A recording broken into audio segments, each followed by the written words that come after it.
জুলাই গণ অভ্যুত্থানের শেখ হাসিনা এবং আওয়ামী লীগ এবং তৎকালীন সরকারের যে নৃশংসতা ছাত্র জনতার উপর হয়েছিল, গণ অভ্যুত্থান পরবর্তী অন্তর্বর্তী সরকার গঠিত হওয়ার পরে আমাদের প্রথম দাবি ছিল এই বিচার প্রক্রিয়া যাতে যথাসময়ে এবং সুষ্ঠুভাবে সম্পাদিত হয়, এবং আমরা আশা করছি যে দ্রুত সময়ের মধ্যেই আমরা ন্যায় বিচার পাব।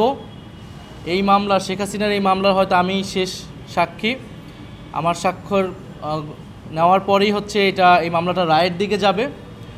তবে শুধু এই একটি মামলাই নয়, এটা হয়তো রাজনৈতিকভাবে আমরা একটা ন্যায় বিচার পাবো, কিন্তু সারা দেশে যেই গণহত্যা এবং নির্যাতন, নিপীড়ন, গ্রেফতার, গুম, খুন সংঘটিত হয়েছিল, তার কিন্তু আরও অনেক মামলা রয়েছে। ফলে এই বিচার প্রক্রিয়া কিন্তু একটা দীর্ঘ সময় ধরে আসলে চলবে তার প্রক্রিয়া অনুযায়ী। ফলে নির্বাচনের পরেও যাতে এই বিচার প্রক্রিয়া কোনোভাবেই বাধাগ্রস্ত না হয়, সেটার জন্য এই ট্রাইব্যুনাল এবং অন্যান্য যেই বিচার প্রক্রিয়া রয়েছে সাধারণ কোর্টে, সেটা যাতে অব্যাহত থাকে সেই প্রতিশ্রুতি আমাদের এই সরকারের পক্ষ থেকে, সেই একটা রোডম্যাপের দাবি আমরা জানিয়েছি, এবং সকল রাজনৈতিক দলের পক্ষ থেকেও সেই কমিটমেন্ট, তাদের সেই ইস্তিহারেও যাতে সেটা থাকে, এটা আমাদের প্রত্যাশা থাকবে, যাতে এই জুলাই গণহত্যার যে বিচার এবং গত 16 বছরে গুম সহ যে আরও নানান ফ্যাসিবাদী হত্যাকাণ্ড রয়েছে, অপরাধ রয়েছে, তার বিচার প্রক্রিয়া যাতে চলমান থাকে। পর্যন্ত আমরা সন্তুষ্ট যে বিচার প্রক্রিয়া চলমান আছে এবং রায়ের দিকেই দ্রুত সময়ের মধ্যে যাবে।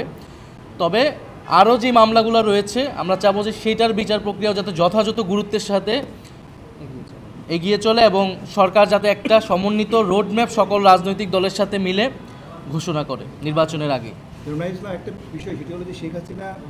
শেখ হাসিনাকে ফিরে আনার বিষয়ে আমরা বরাবরই বলেছি, প্রথম থেকে বলছি, এখনও বলছি, সরকারের একটি কূটনৈতিক এবং রাজনৈতিকভাবেই সরকার এবং আন্তর্জাতিক জনমত তৈরি করে সরকারকে এই দিকে এগোতে হবে, এবং এই মামলার যদি রায় হয়ে যায় তারপরে আসলে আর কোনো অপশন থাকবে না, তাকে ফিরিয়ে এনে শাস্তি প্রদান করাই এই সরকার এবং যে কোনো সরকারের জন্য এটা একটা নৈতিক এবং আইনি দায়িত্ব থাকবে। আমরা আশা করব যে এই সরকার সেই দায়িত্ব যথাযথভাবে পালন করবে।